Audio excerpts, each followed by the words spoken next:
It's week 4 of the NFL season, and here are my predictions for this week. But first, how did I do last week in my predictions? In week 3, I went 9-7 in wins and losses, and against the spread, I went 7-9. And before getting into the video, thank you so much for 1,000 subscribers. I really appreciate everyone that's subscribed and everyone that watches my videos and help me continue to grow my channel. Kicking off the week on Thursday Night Football, we have the 2-1 Seahawks versus the 2-1 Cardinals. The Seahawks are coming off a 44-13 win over the Saints, where Sam Darnold went 14 of 18, 218 yards and 2 touchdowns. Then Kenneth Walker had 38 yards and 2 touchdowns on the ground, and Jackson Smith and Jigba had 5 receptions, 96 yards and a touchdown, and now has 323 yards on the season, which is second in the NFL, and puts him on pace to have 1,800 yards this season. Then for the Cardinals, they're coming off a 1-point loss, 16-15 against the 49ers, and that came on a walk-off field goal with zeros on the clock. But overall, Kyler Murray went 22 of 35, 159 yards and a touchdown. Then Trey Benson had 42 yards rushing, and Marvin Harrison Jr. had 3 receptions for 44 yards. But the Cardinals did lose James Conner for the rest of the season with an ankle injury. And entering this game, the Seahawks have won 7 games in a row versus the Cardinals. And I have the Seahawks winning and covering the 1.5 point spread. Then moving over to Sunday, we have the first international game of the season with the 2-1 Vikings versus the 2-1 Steelers in Dublin, Ireland. The Vikings are coming off a massive blowout win, 48-10 over the Bengals, where Carson Wentz went 14 of 20, 173 yards and 2 touchdowns. Jordan Mason had 116 yards rushing and 2 touchdowns, and Justin Jefferson had 5 receptions for 75 yards. And on defense, they had 4 sacks and 2 interceptions, with Isaiah Rodgers having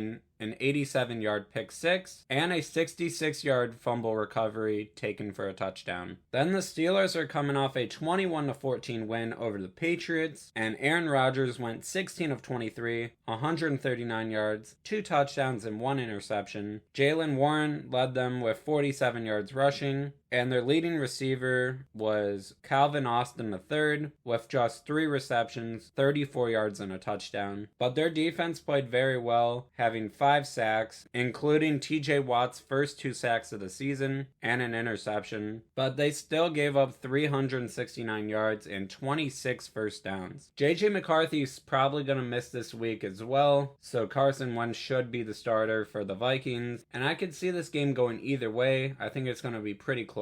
But I had the Vikings winning and covering the 1.5 point spread. Then we had the 1-2 Browns versus the 2-1 Lions. The Browns are coming off a 13-10 win over the Packers, and this was such a good late comeback for the Browns. And I was even at this game. And surprisingly, there was just as many Packers fans as Browns fans. But the Browns were down 10-0 late in the 4th quarter with 3 minutes and 38 seconds left. But the Browns kicked a 35-yard field goal to cut it to 7. Then on the next drive, Jordan Love threw an interception to Grant Delpit, and he returned it to the 5-yard line. And Quinshon Judkins got the 1-yard rush touchdown for his first NFL touchdown. Then on the next drive for the Packers, they attempted a 43-yard field goal with 27 seconds left to take the lead, but it was blocked by Shelby Harris and recovered by the Browns. And that was Shelby Harris's 6th career blocked kick, and the Browns ended up going down and kicking a walk-off 55-yard field goal. But overall, the Browns have the best defense in the NFL. They held Josh Jacobs to 30 yards rushing, and the week before they held Derrick Henry just to 23 rushing yards. And so far this season, the Browns have allowed the least amount of yards in the NFL,